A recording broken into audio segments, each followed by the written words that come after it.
Hello and welcome to another reading of Anastasia. So, let's just perhaps put your hand on your heart, just close your eyes for a moment, and let's just take a couple of deep breaths together just to bring all of our energy back to this now moment so that our bodies, our energetic fields can open up and receive the codes and the activations that are coming through as we read this book together. So let's just take 3, closing the eyes, a deep breath in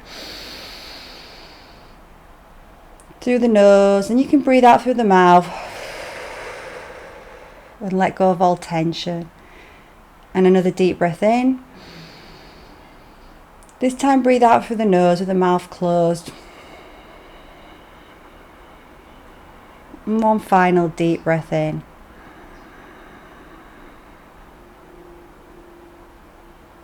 And out.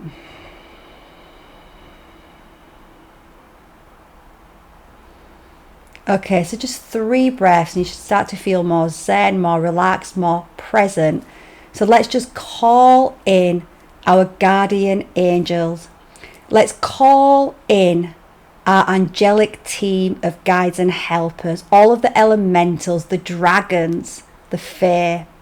Let's call in the animal spirits that we are working with today. And I said yesterday on yesterday's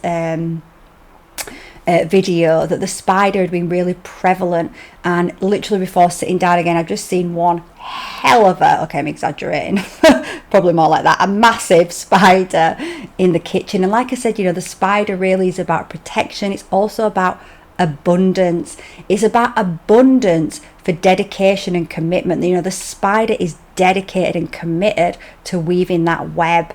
So if you have been dedicated and committed to something in your life, this is a sign that that abundance is just about getting ready to drop in to your life. So just have faith, just have trust that it will come.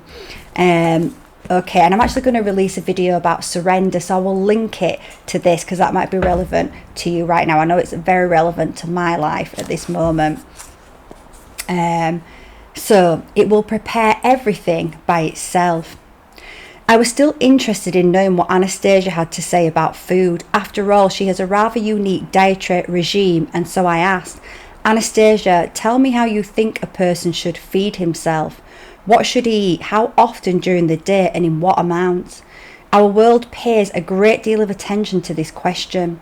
There's a huge quantity of all sorts of literature on this subject, health food recipes, advice on losing weight. It is difficult to picture man's lifestyle any other way under the circumstances currently imposed by the technocratic world. The dark forces are constantly trying desperately to take the natural mechanism of this world, the one given to humanity right from the start, and substitute their own cumbersome artificial systems, which goes against human nature. I asked Anastasia to put it in more concrete and understandable terms without her philosophical musings, and she continued, these questions of yours as to what, when and how much a person should eat, they are best answered by the individual's own body. Absolutely, this is something I've been going through a huge relearning of, and what I teach with my clients is that it's really about reconnecting very deeply back to the body, because we've been disconnected from the body. We've been the body's been weaponized against us, so we start to hate the body, abuse the body, want to get out of the body, want to distract ourselves from the body, because the body's had to store so much of that, waiting for a time when it feels safe that it can start to really transmute that trauma, that abuse that we've all done to our bodies due to the programming. And one of them is where we've been programmed to eat like 3 meals a day, or even little and often, and that's not actually natural for the body. But once you start to reconnect back to your body, you're going to go move into your own eating habits, and they will fluctuate and change, right? Since I've reconnected back to my body, sometimes I'll eat once a day, sometimes I'll eat twice a day. Often I will not eat until after 1 o'clock. I don't feel like I don't want to eat in the morning. When I do eat in the morning, it's often when I've had some junk the night before or something sugary. I notice that when I eat anything that is out of alignment with my body, which is not very often, anymore. However, I do have the odd time when my mind convinces me again that I want to eat that stuff, and I do, and I'm like, my body doesn't want that. But I notice if I do that, then the next day I'm ravenous, I'm hungry, and I want to eat more of that stuff. I think it's a con about breakfast being the most important meal of the day, especially the breakfasts that are out there. They get your sugars up and they get you in that cycle of want to eat. So what we do is we overeat, then we overfeed the body. And that harms the body, because the body then it's using all of its energy to process all of that food. So if it's using all of its energy to process all of that food because we're overeating, then it can't use that energy to heal. Hence again why lots of disease is created as well. So she's right. It's really about tuning into the body. As soon as you start to go through a healing process, once you start your true healing, you're going to be connecting back to the body. You're going to naturally find what is your body's natural rhythm and what your body likes. And like I say, it can change like the seasons change, and it's about just allowing yourself not to be rigid, actually being flexible and listening to body. That comes, like I say, the more we reconnect back to it.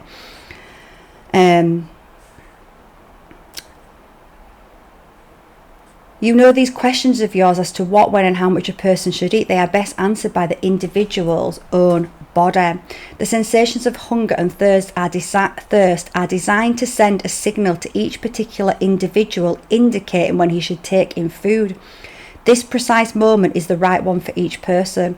The world of technocracy, being incapable of affording each individual the opportunity to satisfy his hunger and thirst at the moment desired by his body, has tried to force him into its own schedule based on nothing but the world's own helplessness, and then attempted to justify this compulsion in the name of some sort of efficiency. Just think, one person spends half a day sitting down, expending hardly any energy, while another exerts himself with some kind of physical labour, or simply runs and perspires all day, thereby using up many times more energy, and yet both are expected to eat at exactly the same time. A man should take in food at the amount advised by his body, and there can be no other advisor. I realise that under your world condition this is practically impossible, but the opportunity does exist for people at their allotments with their garden, with their attached garden plots, and they should take advantage of it and forget about their unnatural artificial regimes. The same applies to your second question, what should one eat? The answer is whatever is available at that moment, whatever is on hand, sort of speak. The body itself will select what it needs. I could offer you a bit of non-traditional advice. If you have a household pet like a cat or a dog, keep track of its movements carefully. Occasionally it will find something in the way of grasses or herbs and eat it.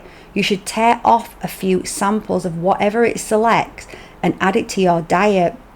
So I've been thinking about this because I remember reading this bit, and my cats are always chewing on my spider plants. I'm thinking, should I put a bit of my spider plants in my, maybe I should, right? Thinking about the spider that's becoming very prevalent right now.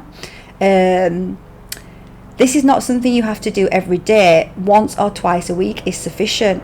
You should also take it upon yourself to gather some cereal grain, thresh it, grind it into flour, and then use the flour to bake bread.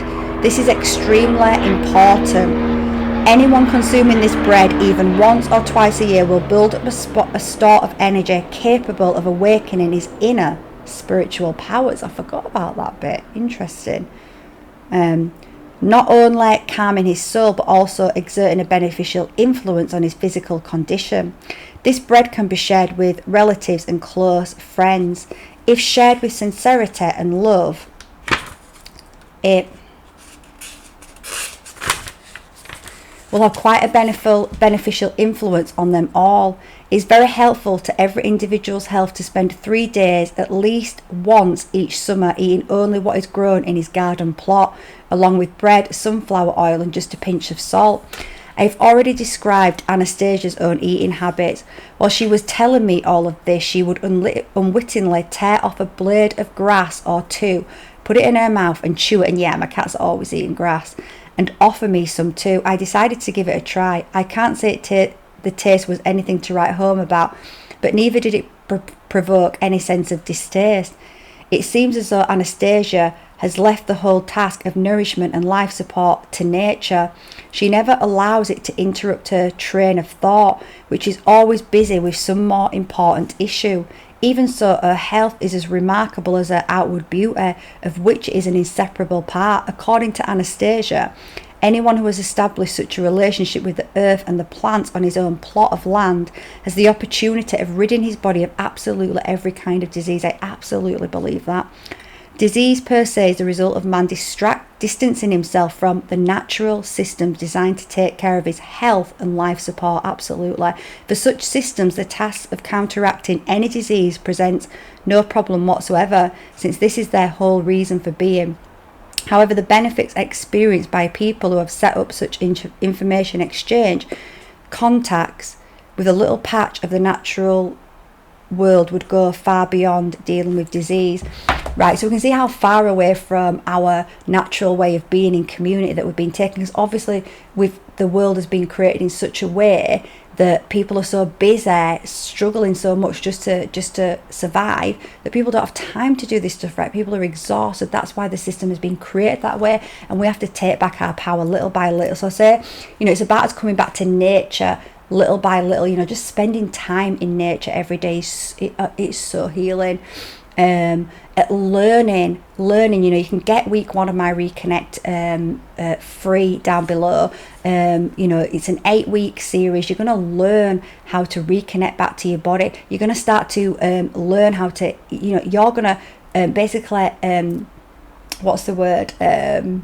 Oh my God, the word's totally gone from me. Activate, that's the word. You're going to activate that healing inside of you to get to, because really as well, we've not been taught how to process emotions, right? Many emotions, much trauma is stuck in the body, and the emotional body is attached to the mental body. So we've got emotions stuck in the emotional body, then we start to get thoughts in our mental body that are really harmful to us, really negative. It creates negative behaviors, negative patterns, including negative eating patterns, including keeping us locked in mind prisons and kept into stress, which absolutely creates disease in the body. So we have to relearn, and really what you're doing is activating the knowledge inside of you, because that knowledge is already within the body. It's just buried under layers of what is not you. So we go through de-layering that, reconnecting back to the self, so that you can start that holistic journey of moving back into your natural organic state.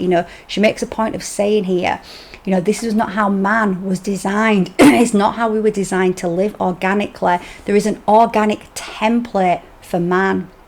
There is an organic structure for us that we are reclaiming right now, and it's reclaiming our sovereignty. And in doing that, we have to go through that healing process. We've got to go through that awakening process, and then we start to make better choices and better decisions for ourselves, and we start to open up our channels to our I realize this the first half of my life, and this will be most people's lives, because this is what we are programmed to do. We are doing it all on our own from our human perspective. It's just us as the human doing everything on our own. That's why life has been so hard for us. It's why we've gone down so many dead ends, but it was supposed to be like that. So it's not wrong and it's not bad. We've learned a lot through that, and we've had to heal a lot of ancestral wounds as well through those parts of our lives. But in doing that, in believing that we are alone, it's been hard. Life's been hard. We've had to push against everything, and now my life is, I've opened up, I've gone on that healing journey, and it doesn't end, right? There's more layers, but I've healed so much to reconnect back to my authentic self, to completely change my life, and in doing that, and take back my health as well. Now we have I'm not working alone anymore. You see at the beginning of these videos, I'm calling in all of my team. I'm working with a huge team of guides and helpers. I'm working with the totality of my soul. In the human form, there's just a small amount of us if we're not conscious to the bigger part of us, the part that's in the subconscious, the part that's in the shadow, the unconscious that we can't see with our eyes. Well, that part of us is massive.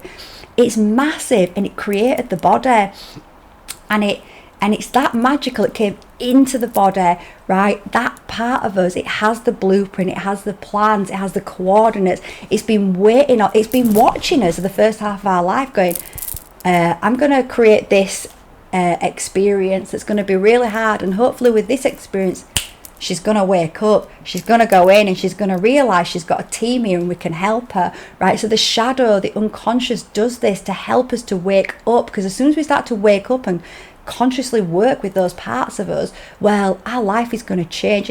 It's been there going like, you're working your ass off, girl, we're just sitting here going blue blue, give us some work is what we're here to do with your team. So now I'm starting to hand over my worries to my shadow, to my team. I'm starting to hand over the how and when. Like I say, I'm going to share a video on surrender because it's a real deep journey, and I realise I've come back to this journey. So actually I'll wait and I'll go through it in the video, but do watch it if this is resonating in any way for you.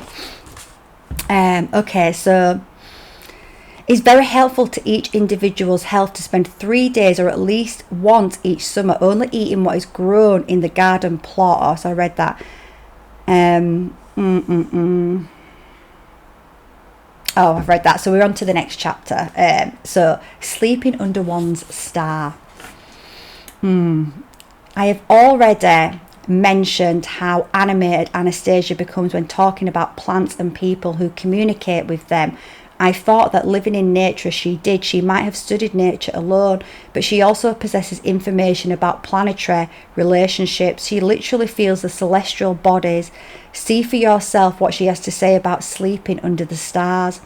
Once plants have received information about a specific person, they embark upon an information exchange with cosmic forces.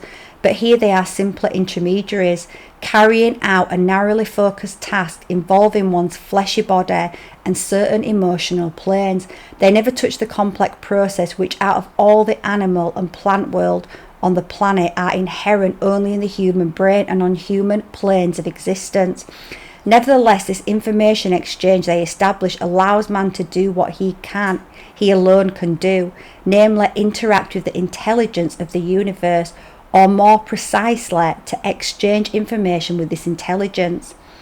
An altogether simple procedure permits you not only to do this, but also to feel the beneficial effect of such interactions. Anastasia describes this procedure as follows. Pick an evening when weather conditions are favourable and arrange to spend a night under the stars. So I've been thinking about doing this for a while, so watch this space. And I think I've mentioned I've just had all my garden cut back because it was literally all over the decking. It was so wild, and I had to let go of it and let it be trimmed back for new growth. So I now have space to lay out under the stars if I choose to. So I'm just going to perhaps wait for that, and maybe I'll do it tonight. I actually meant to mention, oh my gosh, I am going to do it tonight. I meant to mention that it's a full moon tonight, so I'm recording this on the 17th of September. There's so much planetary activity being happening this year, and it is ramping up. We have eclipse, full moon, with the new moon on the 2nd, the full moon, the eclipse. When we move into November, get this, I think this is amazing. In November, the 1st of November is a new moon.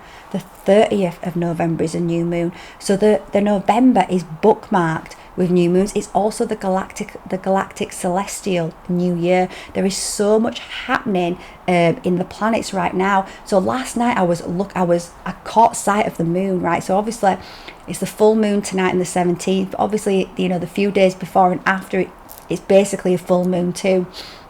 And I caught sight of the moon, and it was just looked incredible, and it drew me out, and I was just looking at it, and as I was looking at it, I could see it, and I've said this before, a lot of fire, but then I started to see purple. I started to see this really deep, beautiful purple around it. What is purple? Purple is the violet flame. It's the flame of transmutation. It's the flame that we can bring into our meditations to really transmute all that is not us. It's a really powerful ray of the divine, and all rays are powerful, but the violet flame is that, and it's really connected to the crown chakra and the third eye chakra, to really opening up our cosmic channels. And I noticed that yesterday. I saw this real beautiful violet flame. So I feel like this new moon is going to be an extremely powerful new moon for releasing all that does not serve us. So set an intention tonight. Make tonight a night that you do a meditation, and set an intention. You can set a really simple intention. You can just say, I intend to release and surrender and let go of all that does not serve me. I hand over all that does not serve me to the violet flame for transmutation. I allow all that does not serve me to be burnt up and taken back to source. Just say something like that. Just keep it simple and just trust, and just do some deep breathing and just trust that it will be done. I'll also link my deep rest meditation. You could also do that as well to get your body into a really deep state of relaxation, because the more relaxed we are, the more we're in surrender. The more we're in surrender, the more we can allow these things to be removed from our bodies. So, sleeping under the stars. She literally feels the celestial bodies. See for yourself with what she says about sleeping under the stars. Okay, so I'd read that. Sorry. So, I'll read it again though. Okay. Once plants have received information about a specific person, they embark upon an information exchange with cosmic forces. But here they are, simpler intermediaries, carrying out a narrowly focused task involving one's fleshy body and certain emotional planes. They never touch the complex processes which, out of all the animals and plant world on the planet, are inherent only in the human brain and on the human planes of existence. Hold on, I just want to read that again.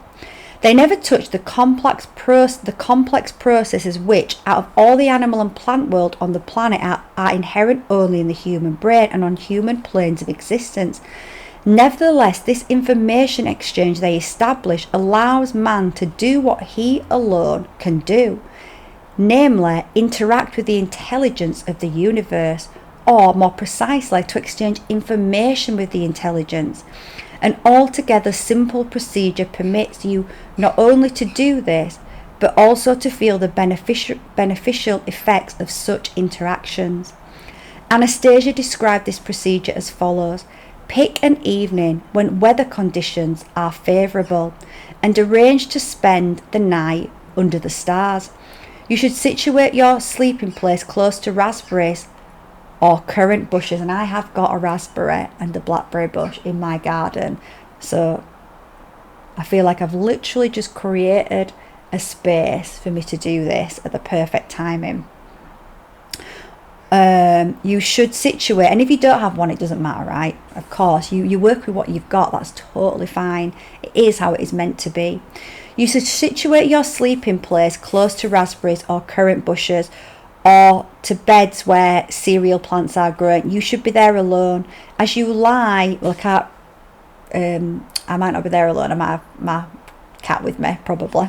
As you lie with your face to the stars, do not close your eyes right away. Let your gaze, physically and mentally, wander across the celestial bodies.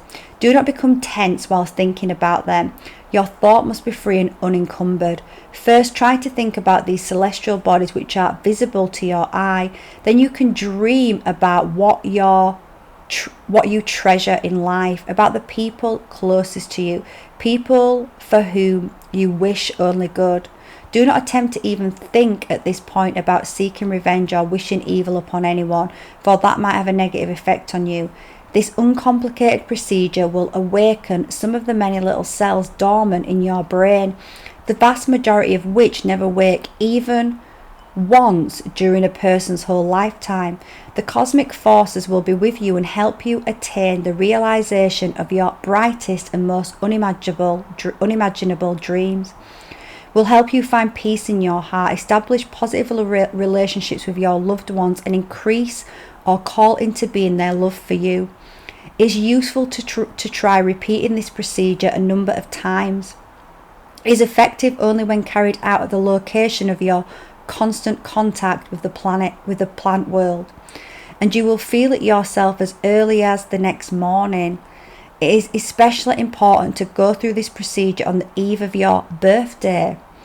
To explain how this all works would take too long right now and is not important. Parts of the explanation you would not believe, other parts you would not understand.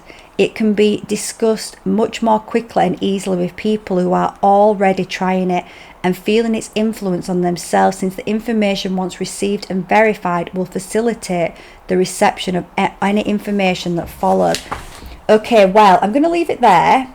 I think that's a perfect place to stop because I am going to, weather permitting, fingers crossed for the weather. It's a beautiful day right now here in West Yorkshire, England. Let me know where you're tuning in from as well. It's a beautiful day here, so I'm going to do it tonight. Let me know if you choose to do it as well. It'd be great to know if you did this at the same time, or maybe you'll choose to do this some other time. But I will let you know how it goes on the next reading.